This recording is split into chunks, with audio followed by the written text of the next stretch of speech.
Welcome to Tax Issues. I'm Daniel Erasmus. This week, Mark Smith, financial analyst working for DM Kish Incorporated, will look at the valuation of intellectual property. Mark, welcome to the studio. Thank you, Daniel. Intellectual property, of course, is a difficult concept, but even more difficult surrounding intellectual property is the valuation of intellectual property. And it's something that many corporations have grappled with over the years in their interactions with SARS.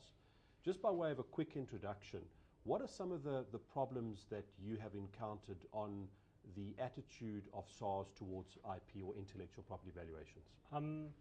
One of the big problems is that SARS seems to be stuck in a 1970s kind of idea of what intellectual property is. They recognize the big ideas, but they don't recognize all the peripheral things that are driving the ideas and bringing them to success and commercializing them. And that's what we, in the valuation department at DM Kish, we find that is what really makes a big idea into a huge idea. And SARS has retained a very 1970s, sort of from the Patents Act, idea of what innovation is, and they seem to only contemplate the big ideas like inventing the wheel or electricity rather than the innovation that improves existing knowledge.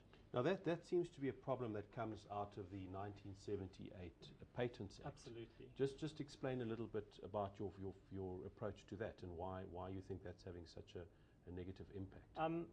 The Patents Act is appropriate legislation for patents because obviously it must limit what is protectable in terms of a monopoly, because a monopoly is very much the exception to the rule, not the rule. So it's appropriate there, but in the Tax Act, we're looking for something to spur commercial innovation and grow the economy. And that limited view of what innovation and intellectual property is not appropriate for commercially realistic legislation, such as the Tax Act. So now the practical implications of that is that we move into the realm of goodwill, for instance, and, yes. and everybody, accountants talk about goodwill, tax consultants talk about goodwill.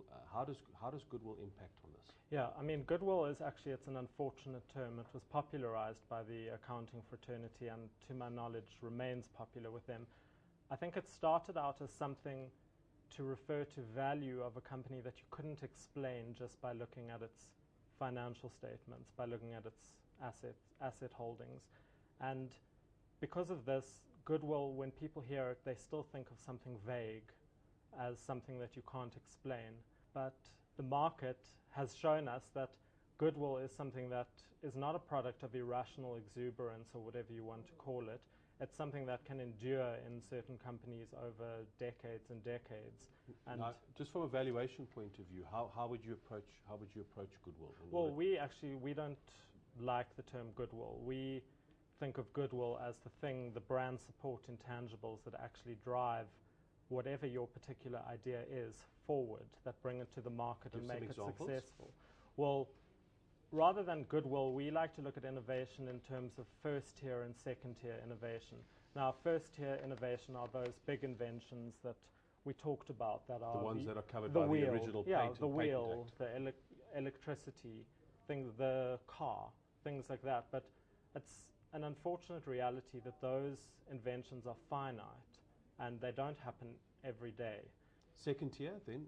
Second tier is the thing that brings your idea to the market, that commercializes it, your systems, your supply chain management, your just-in-time resourcing, your supplier relationships, how you innovate. And there are a whole bunch of innovations that take place Absolutely. Around that. So yes. Where you've invented the wheel or electricity, how do you get it to the market? How do you get it to the market? Yeah. And there's a whole range of inventions that take place there that add to the ultimate value yes. of what was created. Yes. Mark, thank you very much for that very insightful information. We're going to continue with this interview next week. It's a lot of information to cover. And those of you who'd like to read a little bit more about this particular interview, please look out for the next Tax Talk magazine. And until next time, goodbye.